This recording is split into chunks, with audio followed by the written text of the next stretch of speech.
Welcome back to our channel Target with Imran sir. मैं Imran sir आप सभी विद्यार्थियों का अपने YouTube channel Target with Imran sir में स्वागत करता हूं।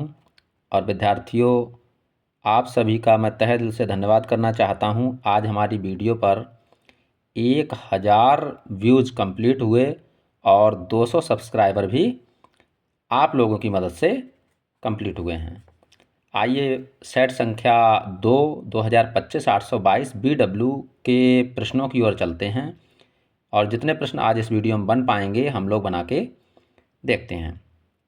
खंड आ कह रहा बहुविकल्पीय प्रश्न cosec A minus cot A और सेकंड ब्रैकेट में है 1 प्लस कॉस A का मान होगा। आइए देखते हैं इसमें से इसका कौन सा मान होगा। Cosec A minus cot A, प्रश्न संख्या है 1।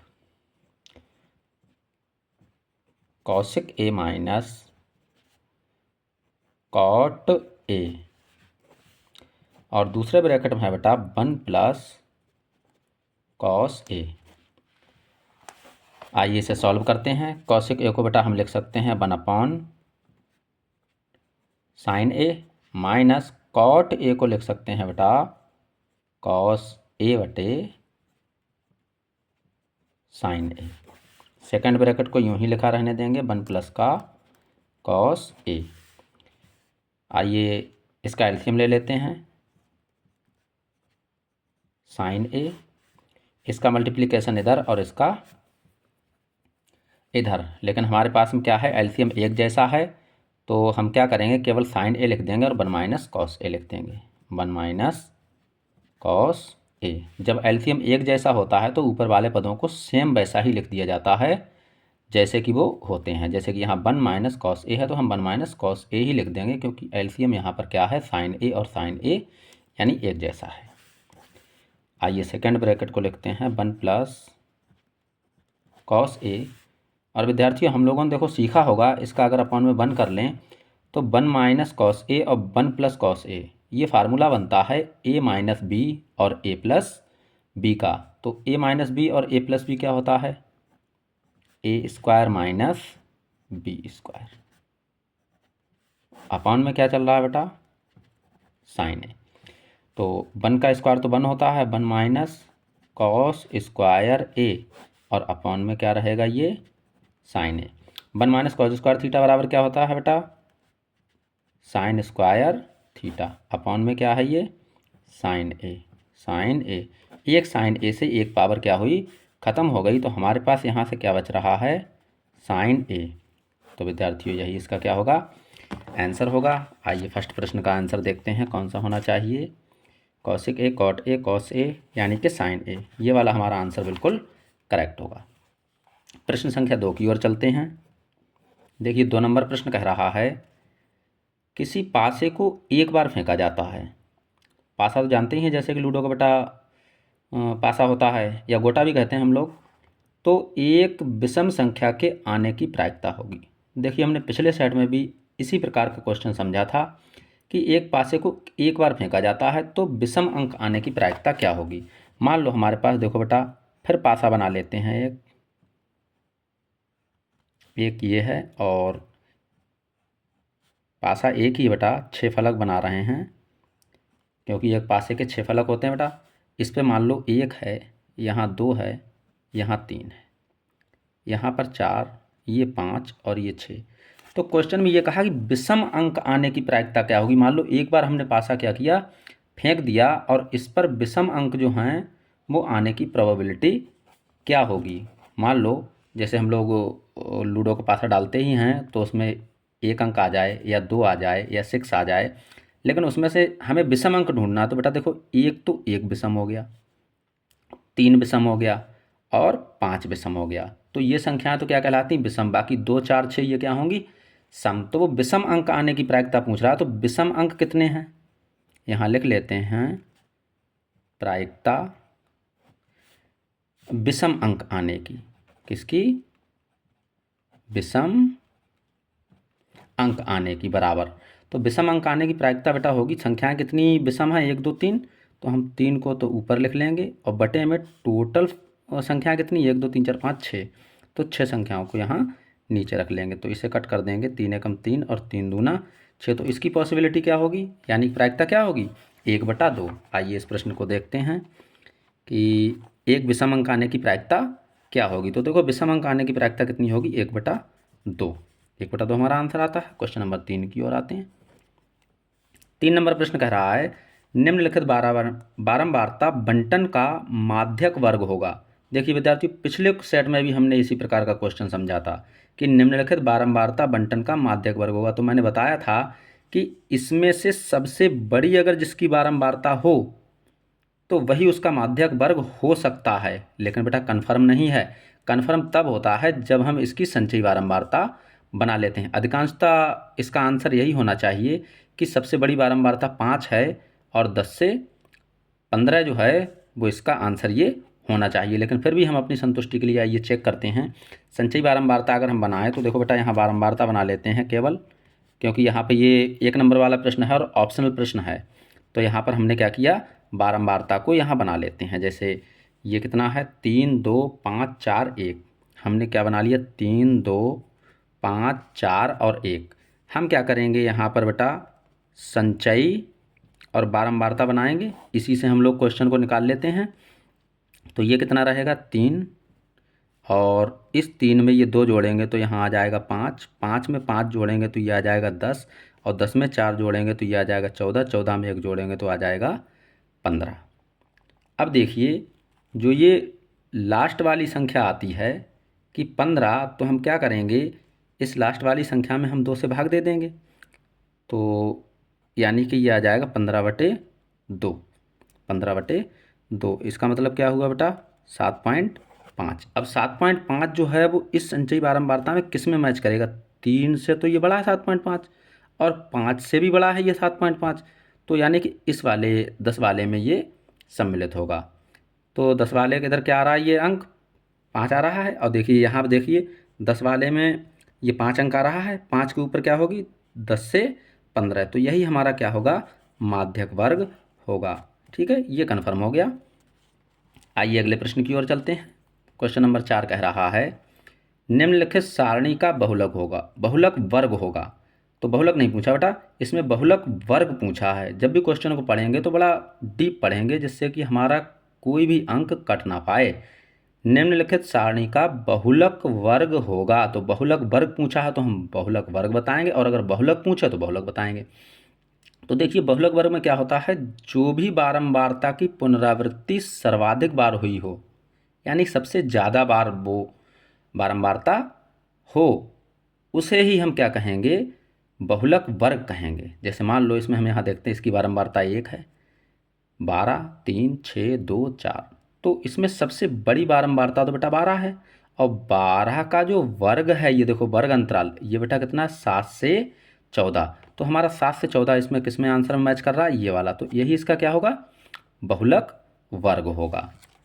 ठीक है बेटा, आगे बढ़ते हैं अगले प्रश्न की ओर। फिर बेटा हमें प्रश्न दे दिया है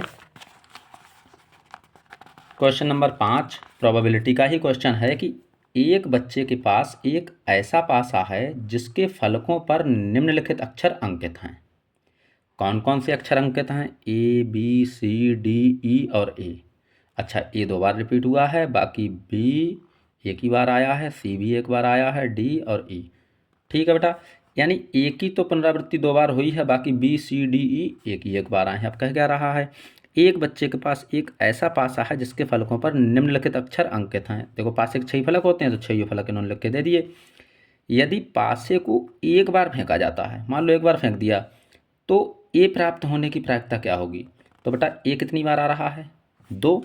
तो हम इसे क्या लिखेंगे यहाँ पर क्वेश्चन नंबर 5 में, तो इसकी जो प्रायिकता होगी किसकी, ए आने की, प्रायिकता किसकी, ए की।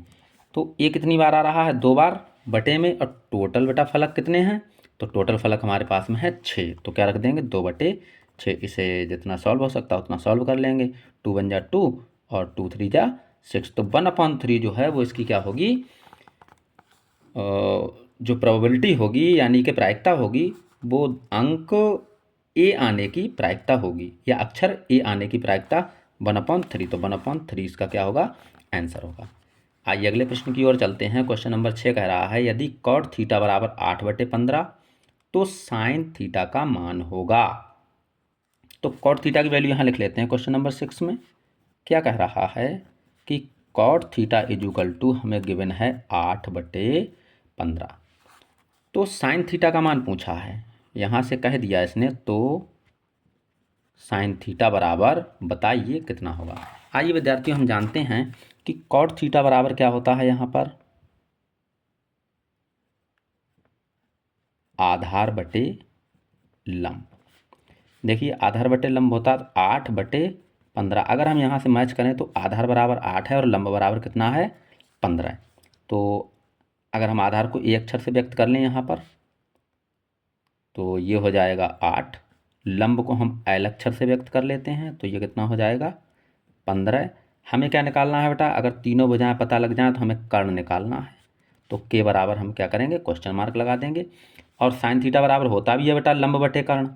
साइन थीटा बराबर क्या होता है, लंब बटे कर्ण। तो इसे आइए कैसे ज्ञात करेंगे, पाइथागोरस प्रमेय लगाएंगे। पाइथागोरस प्रमेय कहती है कि कर्ण स्क्वायर बराबर लंब स्क्वायर प्लस आधार स्क्वायर। कर्ण की वैल्यू बेटा 15 है, सॉरी कर्ण की वैल्यू कुछ नहीं गिवन है यहाँ पर, कर्ण स्क्वायर रखेंगे बराबर लंब की वैल्यू 15 है तो यहाँ 15 रख देंगे और प्लस आधार की वैल्यू यहाँ 8 है तो 8 रख देंगे। इसे लिखेंगे के स्क्वायर इजुकल टू 15 का स्क्वायर 225 प्लस 8 का स्क्वायर 64। इसे सॉल्व करते हैं, 5 4 9, 6 और 2 8 और 2 के 2 ही 2।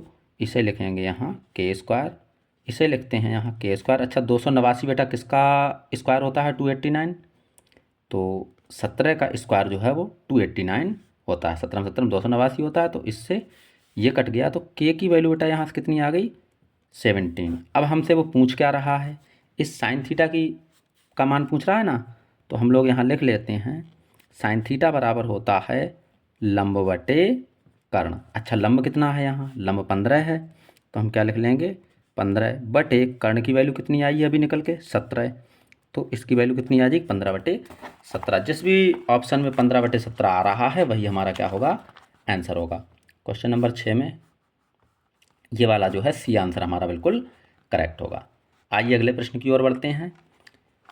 क्वेश्चन नंबर 7 में कह रहा है कौशिक 60 का मान होगा। ये तो बड़ा डायरेक्ट पूछ लिया है। अगर जिस बच्चे ने भी थोड़ी मेहनत की है सारणी पर, जो त्रिकोणमितीय सारणी हम लोग याद करते हैं, जैसे साइन 0, साइन 30, साइन 45, साइन 60 या कॉस 0, कॉस 30, कॉस 45, कॉस 60, तो कौशिक का पूछ लिया है।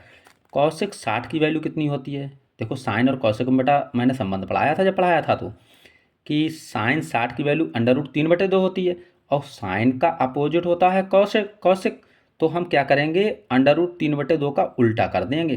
तो √3/2 का उल्टा क्या होगा, जैसे ये √3/2 है तो इसे ऊपर कर दो और इसे नीचे कर दो, वही इसका क्या होगा आंसर होगा, यानी 2/√3। 2/√3 किस में मिल रहा है, पहले ही ऑप्शन में मिल रहा है हमें 2/√3। आइए अगले प्रश्न की ओर बढ़ते हैं। कहा है यहाँ पर 8 नंबर प्रश्न, देखिए 8 नंबर प्रश्न में कह रहा है कौशिक स्क्वायर थीटा। यहाँ कह दिया है कौशिक स्क्वायर थीटा और अपॉन में क्या है sec square theta. Sec square theta का मान होगा। अब देखिए बेटा कौशिक स्क्वायर थीटा और सेक स्क्वायर थीटा का इसमें से मान क्या होगा। तो कौशिक स्क्वायर थीटा ऊपर है, हम इसे क्या लिख सकते हैं 1/साइन थीटा लिख लें। बताइए बेटा क्या कौशिक स्क्वायर थीटा को 1/साइन थीटा लिख सकते हैं और सेक स्क्वायर थीटा को 1/कॉस थीटा लिख सकते हैं। तो इसे क्या लिखेंगे 1/साइन थीटा और इसका स्क्वायर है तो हम स्क्वायर रहने देंगे और अपॉन में ये क्या रहेगा 1/कॉस थीटा, इसका भी क्या है बेटा स्क्वायर है। आइए इसे सॉल्व करते हैं। ये 1 का स्क्वायर तो 1 रहेगा, अपॉन में साइन स्क्वायर थीटा रहेगा, साइन स्क्वायर थीटा अपॉन ये 1 का स्क्वायर 1 रहेगा, अपॉन में कॉज स्क्वायर थीटा का ये कॉज स्क्वायर थीटा रहेगा। हमें खूब पता है करीब करीब वाले पदों गुणा हो जाती है और दूर दूर वाले पदों गुणा हो जाती है। तो कॉज स्क्वायर थीटा ऊपर चला जाएगा और साइन स्क्वायर थीटा नीचे चला आएगा। तो आइए इसे समझते हैं। कि ये कॉज स्क्वायर थीटा जो है वो क्या रहा हमारा, ऊपर हमने लिख दिया कॉज स्क्वायर थीटा और बटे में नीचे क्या लिख दिया बेटा, साइन स्क्वायर थीटा। दोनों पे स्क्वायर है तो हम ऐसा करते हैं कि कॉज स्क्वायर थीटा, ऐसा नहीं लिखिए, ऐसा लिखिए कि कॉस थीटा अपॉन में साइन थीटा, और इसका क्या कर दें बेटा, होल स्क्वायर। इस पे भी स्क्वायर, इस पे भी स्क्वायर, तो हमने क्या कर दिया, होल स्क्वायर। अच्छा, कॉस थीटा बटे साइन थीटा क्या होता है बेटा, कॉट थीटा। अब कॉट थीटा का क्या है, स्क्वायर है, तो हम इसे क्या लिख देंगे, कॉट स्क्वायर थीटा। अब कॉट स्क्वायर थीटा जिस भी ऑप्शन में वैल्यू मिले वही इसका क्या होगा, आंसर होगा। आइए क्वेश्चन नंबर 8 को देखते हैं। 8 में हमें पहले ऑप्शन में नहीं मिल रहा, दूसरे में नहीं मिल रहा, तीसरे में, चौथे ऑप्शन में हमें कॉट स्क्वायर थीटा मिल रहा है, तो यही इसका क्या होगा, आंसर होगा। क्वेश्चन नंबर 9 की ओर चलते हैं। यदि HCF 35,49 बराबर 7, क्वेश्चन नंबर 9 में कह रहा है कि जो HCF है, दो संख्याएं दे रखी हैं, कितनी, 35,49, इसका कितना दे रखा है, 7। तो कह रहा है कि एलसीएम 35,49 क्या होगा, यानी कॉमा करके उसने कह दिया कि LCM 35,49 बराबर क्या होगा। आइए समझते हैं। इसके लिए हमें एक सूत्र पढ़ा हम लोगों ने है कि पहली संख्या गुणा दूसरी संख्या बराबर लासा गुणा मासा। देखिए, first number multiple second number is equal to LCM multiple HCF। तो फर्स्ट नंबर कितना है, 35, मल्टीपल सेकंड नंबर कितना है बेटा, 49, इक्वल टू एलसीएम दिया है, नहीं दिया है तो एलसीएम की जगह पे हम एलसीएम ही रहने देंगे, मल्टीपल HCF की जगह पे हम कितना रख देंगे, 7, क्योंकि इसका HCF 7 गिवन है। इसे काट दीजिए, 7 एकम 7 और 7 सत्ते 49, तो ये तो रहेगा 35 गुणा 7, 35 गुणा 7 इक्वल टू एलसीएम एकम, ये क्या रहा, एलसीएम। 7 का मल्टीपल कर दीजिए, 7 पंजे 35 और 7 तियाँ 21 और 3 24, 7 पंजे 35 हासिल 3, 7 तियाँ 21 और 3 24, तो 245 अगर जिस भी ऑप्शन में हमारे लिए मिल रहा है वही इसका क्या होगा, आंसर होगा। क्वेश्चन नंबर 9 की ओर आइए देखते हैं। ये कितना है, ये तो बहुत बड़ी वैल्यू है, 243, 245, तो 245 जो है वो हमारा क्या होगा, इसका आंसर होगा। आइए अगले प्रश्न की ओर चलते हैं। अच्छा, फिर ऐसा ही प्रश्न दे दिया है यहाँ पर कि दो संख्याओं 306 और 657 का HCF होगा। तो 306 और 657 का HCF, ऐसा तो नहीं है, लेकिन HCF केवल पूछा है कि दो संख्याओं 306 और 657 का HCF। तो देखिए इसे गुणनखंड विधि से हल कर लेते हैं, 306 और 657। क्वेश्चन नंबर 10 को देखते हैं कि 306 और कितना है दूसरा नंबर, 657, इनका हमें क्या करना है, HCF फाइंड करना है। तो आइए देखते हैं ये कितने नंबर से कट सकता है, ये 3 से कट सकता है, ये वाला, ये भी 3 से कट सकता है, तो आइए 3 से कट कर लेते हैं, 3 1 जा 3, 0 और 3 2 जा 6। ये भी कट सकता है 3 से, 3 दूना 6, 3 एकम 3, बचा 2, 3 नेमा 27। आइए फिर काटते हैं, फिर ये 3 से कट सकता है, 3 तियाँ 9, बचा 1, हो गया 12, 3 चौक 12, ये भी 3 सत्ते 21 और 3 तियाँ 9। आइए फिर काटते हैं, 34 और 73, 34 तो 2 से डिविजिबल है, 73, 73, 73 किसी टेबल में आता है, नहीं बेटा, 73 जो है वो एक अभाज्य संख्या है। तो इसका मासा जो है यानी कि HCF, और हमसे HCF ही पूछा है, HCF कितना रहेगा, 3 गुणा 3, तो 3 तियाँ 9 इसका आंसर होना चाहिए। आइए अगर 9 किसी ऑप्शन में मिलता है तो वही इसका क्या होगा, आंसर होगा। HCF पूछा है, हाँ HCF पूछा है बेटा, तो HCF क्या होगा, 3 9, यानी 9 हमारा क्या होगा, यहाँ से आंसर होगा। आइए अगले प्रश्न की ओर चलते हैं। प्रश्न संख्या 11 कह रहा है दो संख्याओं के एलसीएम एवं HCF 168 तथा 6 हैं। यदि एक संख्या 24 है तो दूसरी संख्या, देखो बेटा फिर ऐसा सवाल आ गया जैसा ये वाला दे रखा कि एलसीएम HCF दिए हैं 168 और 6 हैं, यदि एक संख्या 24 है तो दूसरी संख्या क्या होगी। तो देखो फार्मूला फिर वही लगा लेंगे कि first number multiple second number is equal to यहाँ लिखेंगे HCF मल्टीपल LCM। तो देखिए आइए देखते हैं यहाँ पर कि गिवन क्या क्या है हमारे लिए। वो ये दे रहा है कि LCM 168 है और HCF 6 है। तो LCM की जगह पे हम क्या करेंगे, 168 लिख लेंगे, 168, और HCF कितना है, 6 है।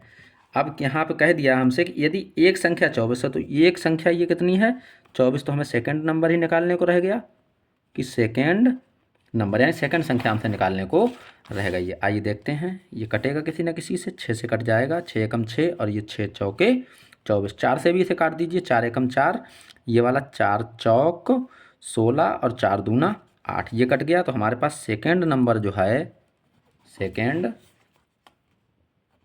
नंबर बराबर कितना बचा यहाँ पर, 42। तो 42 अगर किसी ऑप्शन में हमारे लिए यहाँ मिलता है तो वही इसका क्या होगा, आंसर होगा। तो आइए देखिए दोस्तों, 11 नंबर क्वेश्चन में 42 हमें बी ऑप्शन में मिल रहा है और यही इसका क्या होगा, आंसर होगा। आइए अगले प्रश्न की ओर चलते हैं। कह रहा 12 नंबर में बिंदुओं ए यानी कि ए कॉमा बी दिया है और बी 2A कॉमा 2B के बीच की दूरी होगी। अच्छा ठीक है, बिंदु लिख लेते हैं पहले 12 नंबर क्वेश्चन के कि बिंदु क्या गिवन है हमारे लिए। तो ए नंबर बिंदु जो गिवन है वो दे रखा है बेटा A कॉमा बी, और जो बी बिंदु है इसकी वैल्यू हमें दी है यहाँ पर 2A कॉमा 2B। कितनी दी है, 2A कॉमा 2B, ये वैल्यू दी है। ठीक है, तो हमसे इन दोनों बिंदुओं के बीच की दूरी ज्ञात करवा रहा है। तो देखो बेटा, दो बिंदुओं के बीच की दूरी का जो फार्मूला पढ़ा होगा तुमने, दो बिंदुओं के बीच की जो डिस्टेंस है, √ x2 माइनस x1 का whole square plus y2 minus y1 का होल स्क्वायर। तो दो बिंदुओं के बीच की दूरी का यही सूत्र होता है। लेकिन अब ये सवाल उठता है कि x2 x1 या y2 y1 किसके लिए माने। तो बेटा पहला जो निर्देशांक दिया हो उसे हम x1, ये y1, और दूसरा जो दिया हो इसे x2 और y2 मानेंगे। तो बेटा ये x1, ये y1, ये वाला x2 और ये y2। तो यहाँ पे x2 की वैल्यू गिवन है तो हम यही लगाएंगे ना, देखिए ठीक है, x2 की वैल्यू क्या लगाएं, 2A, माइनस x1 की वैल्यू क्या लगाएं बेटा, A, इसका क्या कर देंगे, होल स्क्वायर, प्लस y2 की वैल्यू क्या लगाएं बेटा, 2B, और माइनस y1 की क्या लगाएं बेटा, B, इसका क्या है बेटा, होल स्क्वायर। इसे सॉल्व करेंगे, √ 2A में से एक A घट गया तो क्या बचा, A, और स्क्वायर लगा है इस पर, प्लस 2B में से एक B घट गया तो क्या बचा, B, और इसके ऊपर क्या लगा है, स्क्वायर। अगर कहीं पर भी हमें A square plus B square मिलता है तो वही इसका क्या होगा, आंसर होगा। आइए क्वेश्चन नंबर 12 को देखते हैं। तो पहला ही ऑप्शन इसमें मैच कर रहा है कि A square plus B square, ये वाला हमारा क्या होगा, आंसर होगा। प्रश्न संख्या अगले की ओर चलते हैं। कह रहा है यदि 5 सेंटीमीटर त्रिज्या वाले एक वृत्त के बिंदु P पर स्पर्श रेखा PQ केंद्र O से जाने वाली एक रेखा से बिंदु O पर इस प्रकार मिलती है कि PQ बराबर 12 सेंटीमीटर हो, तो OQ की लंबाई होगी, देखो त्रिज्या 5 सेंटीमीटर दी है और जो बिंदु P पर स्पर्श रेखा PQ है वो केंद्र O से जाने वाली एक रेखा से बिंदु Q पर इस प्रकार मिलती है कि PQ बराबर 12 सेंटीमीटर। PQ बराबर कितना होगा, 12 सेंटीमीटर। आइए इसे चित्र की सहायता से समझते हैं। क्वेश्चन नंबर 13, मान लीजिए ये कोई बेटा वृत्त है, ये वृत्त का केंद्र है, यहाँ पर कोई बिंदु P है। तो यहाँ से हम क्या करते हैं, एक स्पर्श रेखा खींचते हैं और ये क्या है, ये इसकी त्रिज्या है, रेडियस है। तो ये जो रेखा यहाँ से यहाँ पर मिलती है बेटा O, और ये क्या माना हमने यहाँ पर, Q तो माना है ना, यही कह रहा है ना कि 5 सेंटीमीटर त्रिज्या वाले एक वृत्त के बिंदु P पर स्पर्श रेखा PQ केंद्र O से जाने वाली रेखा से बिंदु Q पर इस प्रकार मिलती है कि PQ बराबर 12 सेंटीमीटर। तो मान लो ये Q है और स्पर्श रेखा ये यहाँ पे क्या है, P है। तो P से Q तक की दूरी कितनी है बेटा, 12 है, और ये वाली दूरी हमें दे रखी 5 सेंटीमीटर त्रिज्या। तो हमसे क्या पूछा है, ये वाली भुजा का मान पूछा है, यानी कि ओ क्यू की लंबाई पूछी है। तो ये ओ क्यू की लंबाई कितनी होगी? तो आइए बेटा, यहाँ पर क्या है, एक पिछली बार मैंने बताया था कि एक बेटा जहाँ पर वर्टिकल लाइन और एक हॉरिजॉन्टल लाइन मिलती है वहाँ पर 90 डिग्री का एंगल क्रिएट होता है और 90 डिग्री के ठीक सामने की भुजा कर्ण होती है। तो पाइथागोरस प्रमेय इसमें लगाते हैं बेटा कि कर्ण स्क्वायर बराबर लंब स्क्वायर प्लस आधार स्क्वायर। कर्ण की वैल्यू ओ क्यू है, तो इसे लिख देंगे ओ क्यू का स्क्वायर और पे बराबर लंब की वैल्यू कितनी है बताइए, लंब 5 है तो 5 का स्क्वायर प्लस आधार ये कितना है 12 है, तो हम क्या रख लेंगे 12 का स्क्वायर। ये तो रहा यहाँ पर O Q square is equal to 5 का स्क्वायर 25 और प्लस 12 का स्क्वायर 144। ओ क्यू का स्क्वायर बराबर हो गया 125 और 44 मिलके हो गया बेटा 169, यानी कि ओ क्यू का स्क्वायर बराबर यहाँ पर हो गया 13 का स्क्वायर। 169 बटा 13 का स्क्वायर होता, स्क्वायर से स्क्वायर कट कर देंगे तो हमारे पास क्या बचेगा, ओ क्यू बराबर 13 सेंटीमीटर है तो सेंटीमीटर, जिसमें भी गिवन है वो हम इसका क्या करेंगे उत्तर दे देंगे। तो सेंटीमीटर कह रहा है तो 13 सेंटीमीटर इसका क्या होगा बेटा आंसर होगा। आइए अगले प्रश्न की ओर चलते हैं। क्वेश्चन नंबर 14 में कहा है यदि ए बी सी तथा डी ई एफ में एंगल बी बराबर एंगल ई तो वे त्रिभुज समरूप होंगे यदि। तो एक तो त्रिभुज ए बी सी है और एक त्रिभुज ए डी ई एफ है, ए बी सी। तो आइए दो त्रिभुज बना लेते हैं यहाँ पर। क्वेश्चन नंबर 14 में दो त्रिभुज बना लेते हैं ए बी सी। मान लीजिए ये वाला त्रिभुज है ए बी सी, ये कितना है ए बी सी, ये हमने मान लिया ए बी और सी। एक त्रिभुज ऐसा ही और है, ये वाला त्रिभुज हो गया। ये कौन सा है त्रिभुज दिया है इसमें D E F, D E और एफ। और सवाल में कहा क्या है, सवाल में कह दिया है कि एंगल बी बराबर एंगल ई है। जो एंगल बी है ये एंगल बी इसके बराबर एंगल ये वाला ई है, और दिख भी रहा है हमें कि एंगल बी बराबर एंगल ई है। तो इसमें पूछा क्या है कि वे त्रिभुज समरूप होंगे यदि। अच्छा, इसकी प्रॉपर्टी पूछी है कि समरूप होंगे, तो देखते हैं। अच्छा, ए बी बटे डी ई, ए बी बटे डी ई ठीक है, और ए सी बटे क्या दिया डी एफ, ए सी बटे डी एफ नहीं, ये तो प्रॉपर्टी नहीं होती है। क्वेश्चन नंबर अगला देखते हैं, इसका ऑप्शन ए बी बटे डी ई, ए बी बटे डी ई हाँ ठीक है, और बी सी बटे ई एफ, बी सी बटे ई एफ। हाँ, ये हो सकता है कि हम यहाँ पर एग्जाम्पल ये लगा सकते हैं, एक कोण हमें दिया है और दो भुजाएं, जैसे यहाँ पे ये दे दे ए बी बटे डी ई, और दूसरा हमारे लिए यहाँ पे दे दे बी सी बटे में ई एफ, यानी कि ये भुजा इसके अनुपात में हो और ये भुजा इसके अनुपात में हो, और एक कोण, अगर हमें दो भुजाएं और एक कोण अनुपात में मिल जाए तो हम यहाँ पर कौन सा प्रमेय लगा देंगे, एस ए एस, यानी साइड एंगल साइड। जैसे हम कहते हैं कि भुजा कोण भुजा, ठीक है, ये प्रमेय लग जाएगी। तो अर्थात हमारा कौन सा ऑप्शन सही होना चाहिए, बी वाला आंसर सही होना चाहिए। आगे भी आइए चेक कर लेते हैं कि बी सी बटे ई एफ, जो ये बी सी है और ये ई एफ है, चलिए ठीक है। अच्छा, अगला ऑप्शन ये है बी सी बटे ई एफ, और ये क्या है सी ए बटे एफ डी। तो सी ए बटे में एफ डी नहीं हो सकता, ठीक है।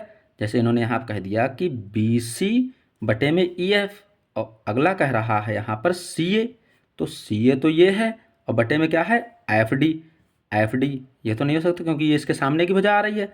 तो हमें ये और ये भुजा अगर मिल जाए, ये और ये भुजा जहाँ 90 डिग्री का एंगल क्या होता है क्रिएट हो रहा है, तो ये क्या कहलाएगी, यानी कि ये प्रमेय हमारी लग सकती है। इधर प्रमेय नहीं लगेगी, यही वाला ऑप्शन हमें मिल गया, तो आगे टाइम खराब नहीं करेंगे।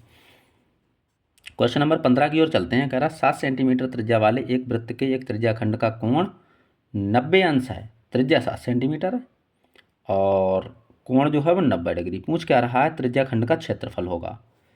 अच्छा ठीक है, आइए इसे भी यहीं समझ लेते हैं।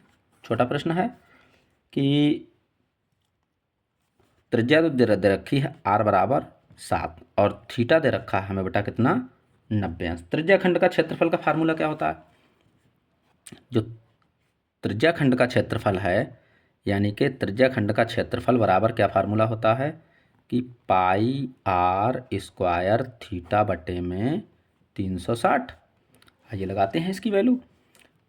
पाई में दिया है उत्तर या फिर वैसे दिया है, ये देख लेते हैं एक बार। उत्तर पाई में नहीं दिया है तो इसकी वैल्यू लगा लेंगे 22/7। 22/7 गुणा त्रिज्या कितनी है 7, तो 7 गुणा 7 गुणा थीटा दे रखा है 90 और बटे में 360। इसे कट कर देंगे, 90 एकम 90 और 90 चौका 360 और 7 से ये 7 काट देंगे, 2 से इसे काट दीजिए, 2 दूना 4, 2 एकम 2, 2 एकम 2, इसे काट दिया। तो हमारे पास यहाँ बच रहा है 11 गुणा 7, 11 सत्ते 77 और बटे में 2। 77 बटे 2 का मतलब क्या हुआ, 2 तियाँ 6 बचा 1 हो गया 17, 2 अट्ठे 16 और 2 पंजे 10। 38.5 अगर कहीं भी कोई आंसर मिलता है तो वही हमारा इस क्वेश्चन का आंसर होगा। और देखो बेटा हम बता चुके हैं कि क्षेत्रफल हमेशा सेंटीमीटर स्क्वायर में, पिछली वीडियो में मैंने बताया था। तो 15 नंबर क्वेश्चन का आंसर हमारा कौन सा होगा, सी, ये ऑप्शन बिल्कुल करेक्ट होगा। आइए विद्यार्थियों अगले प्रश्न की ओर चलते हैं। क्वेश्चन नंबर 16 कह रहा है एक खिलौना 4 सेंटीमीटर त्रिज्या वाले एक शंकु के आकार का है। ध्यान से पढ़ना बेटा, एक खिलौना 4 सेंटीमीटर त्रिज्या वाले एक शंकु के आकार का है और जो उसी त्रिज्या वाले एक अर्धगोले पर अध्यारोपित है। ये प्रश्न देखो पिछले सेट में भी आया था, इसमें भी दे रखा। यदि शंकु की तिर्यक ऊंचाई 12 सेंटीमीटर हो तो खिलौने का संपूर्ण पृष्ठ क्षेत्रफल होगा, संपूर्ण पृष्ठीय होना चाहिए, चलो संपूर्ण पृष्ठ क्षेत्रफल होगा। एक खिलौना 4 सेंटीमीटर त्रिज्या वाला है, यानी आर कितना दिया है हमें बेटा, क्वेश्चन नंबर 16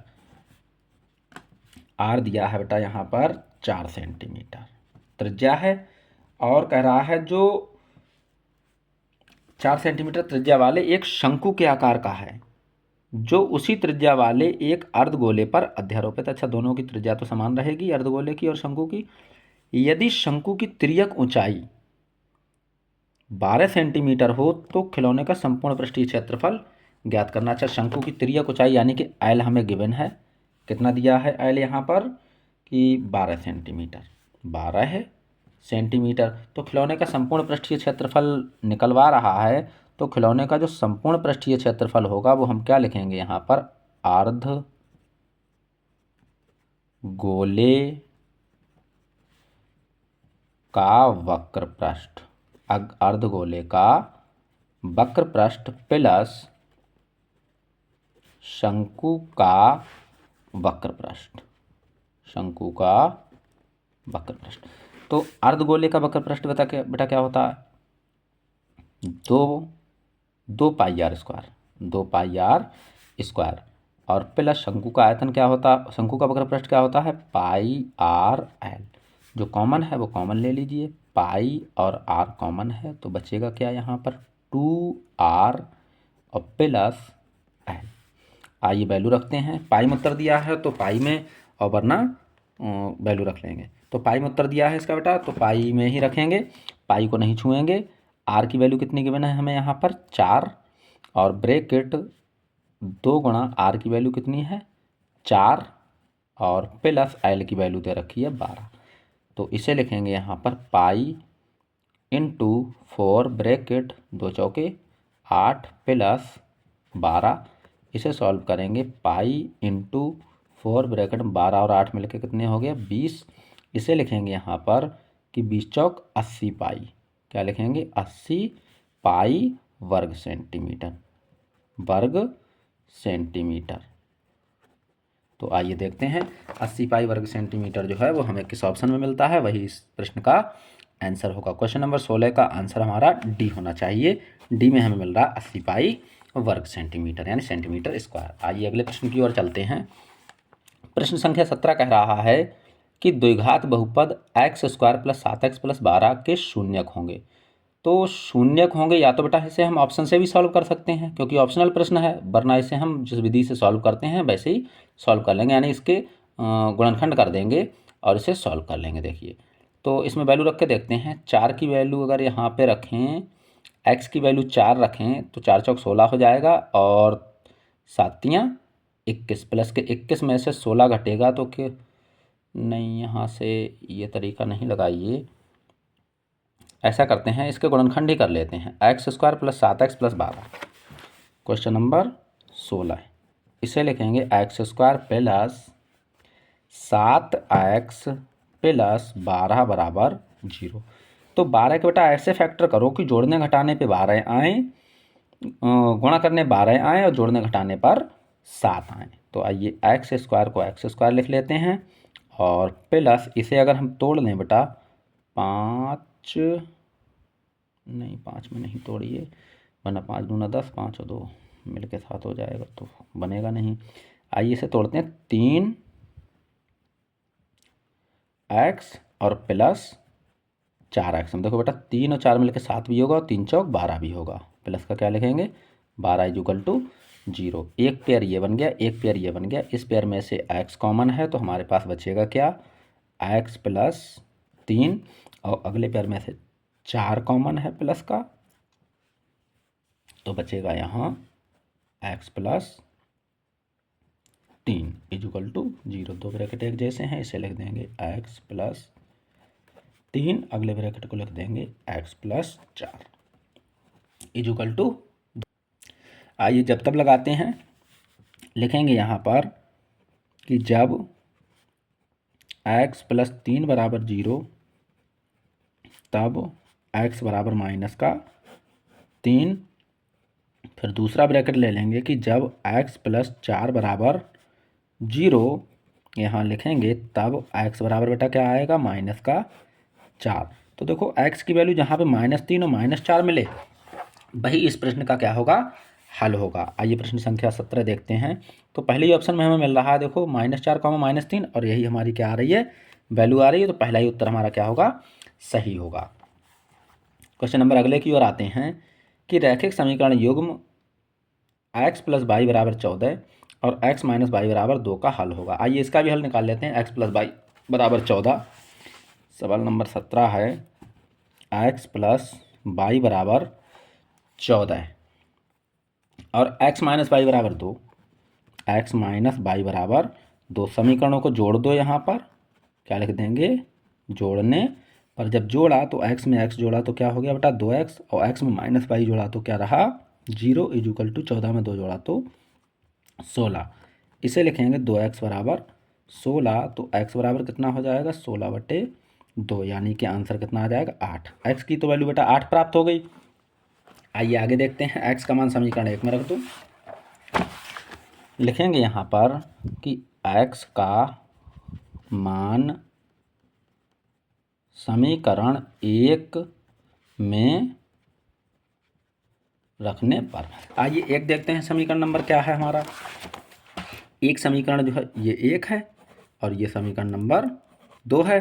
तो एक तो है x प्लस वाई बराबर 14, तो इसे लिखते हैं हम यहाँ पर x प्लस वाई बराबर 14, और x की वैल्यू कितनी आ चुकी है 8, प्लस वाई बराबर 14 है। तो वाई बराबर कितना हो जाएगा 14 माइनस 8। वाई की वैल्यू कितनी आ जाएगी बेटा 6। तो वाई की वैल्यू 6 आ गई और x की वैल्यू कितनी आई थी 8। जिस ऑप्शन में मिले वही इसका क्या होगा, उत्तर होगा। x की वैल्यू 8 और y की 6 हमें यहाँ मिल रही है, y की 6 और x की 8, y 6 और x 8। ऑप्शन नंबर बी हमारा बिल्कुल करेक्ट आंसर होगा। आइए क्वेश्चन नंबर 19 की ओर चलते हैं। 19 कह रहा है, यदि द्विघात समीकरण kx² प्लस 2√6x प्लस 3 बराबर 0 के मूल समान हैं तो k का मान ज्ञात करो। अच्छा समीकरण लिख लेते हैं। कह रहा है kx² प्लस 2√6x और प्लस 3 इक्वल टू 0 के मूल समान है तो k का मान पूछा। अच्छा के बराबर निकलवा रहा, लेकिन कंडीशन उसने लगा दी कि मूल समान है।